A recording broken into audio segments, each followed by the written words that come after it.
Welcome to the Eden of Rainbows, where love meets beliefs. Don't forget to like, share, and comment. The days that followed Victoria's blunt declaration settled into a strange sort of routine. Elizabeth found herself often observing her new roommate, a quiet study in contrasts. Victoria was almost always on her own. She ate alone in the dining hall, walked alone to classes, and spent most of her free time on her bed, reading or just staring at the ceiling. She didn't seem to have any friends, and her sharp, direct manner kept most other girls at arm's length. Despite Victoria's clear boundaries, Elizabeth's curiosity grew. Sometimes late at night, when the dorm was silent, Elizabeth would hear soft rustling from Victoria's bed, a muffled sigh, or a restless shift. It painted a picture of someone who wasn't quite as unbothered as she appeared. Rose, on the other hand, was a breath of fresh air. She and Elizabeth continued their quiet moments together, finding new pockets of intimacy around the school. They'd meet in the library, their knees brushing under the table, or share hushed conversations in the common room when it was empty. Their bond deepened with each shared glance, each gentle touch. Elizabeth treasured these moments, especially now that their dorm room was no longer their private sanctuary. They still found ways to be close in their room, but it was always with an ear cocked for Victoria's return, a whispered urgency to their affection.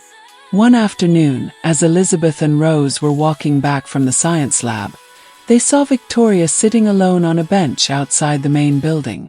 She was flipping through a textbook, but her gaze seemed distant, unfocused.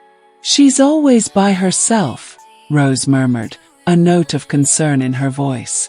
"Doesn't it bother her?" Elizabeth shrugged. "She says she doesn't care. Maybe she's just used to it." But even as she said it, Elizabeth doubted her own words. Everyone deep down needed some connection. As they drew closer, another girl from their class, a bubbly, talkative girl named Clara, walked past Victoria.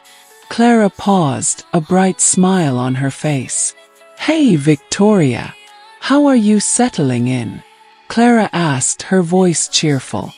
Victoria looked up, her expression unchanging. "Fine." Clara's smile wavered slightly at the curt reply, but she pressed on. Good. I was just wondering if you were coming to the study group for tomorrow's history exam. We're meeting in the library common area after dinner." Victoria closed her textbook. "No, I study by myself." Clara's face fell. "Oh, babe. Well, if you change your mind." She trailed off, then offered a small, hesitant smile before hurrying away. Her cheerfulness noticeably dimmed. Elizabeth and Rose exchanged a look. Clara was one of the kindest, most outgoing girls in their year. If Victoria shut her down, it was clear she wasn't interested in making any friends. That evening, a different scene unfolded in their room. Elizabeth was lying on her bed, sketching in her notebook, while Victoria was on her own bed, facing away, seemingly absorbed in a book. The silence was thick, not exactly hostile, but certainly not friendly. Suddenly, a frustrated sigh broke the quiet. It came from Victoria's side of the room. Elizabeth glanced over, but Victoria remained still, her back to Elizabeth. A moment later, another, louder sigh. Then a soft thud, as if something had been tossed onto the bed. Elizabeth waited, curious. The air was filled with a palpable tension, a restless energy that seemed to emanate from Victoria. Elizabeth knew that feeling, the itch of pent-up emotion, of unspoken needs. After a few more minutes of agitated quiet, Victoria abruptly sat up, swinging her legs off the bed. She stood for a moment, her back to Elizabeth, her shoulders tense. Then, slowly, she walked over to Elizabeth's desk, where Elizabeth sometimes left her art supplies. Elizabeth held her breath, wondering what Victoria would do. Victoria picked up one of Elizabeth's colored pencils, a deep emerald green. She turned it over in her fingers, her brows slightly furrowed in thought. It wasn't the kind of action Elizabeth expected from the girl who wanted nothing to do with anyone. Finally, Victoria turned slightly, her eyes meeting Elizabeth's. For the first time, Elizabeth saw something in those cool eyes beyond indifference. It wasn't warmth, not yet, but something akin to a desperate quiet. She didn't say anything, just looked at the green pencil, then back at Elizabeth, a silent question in her gaze.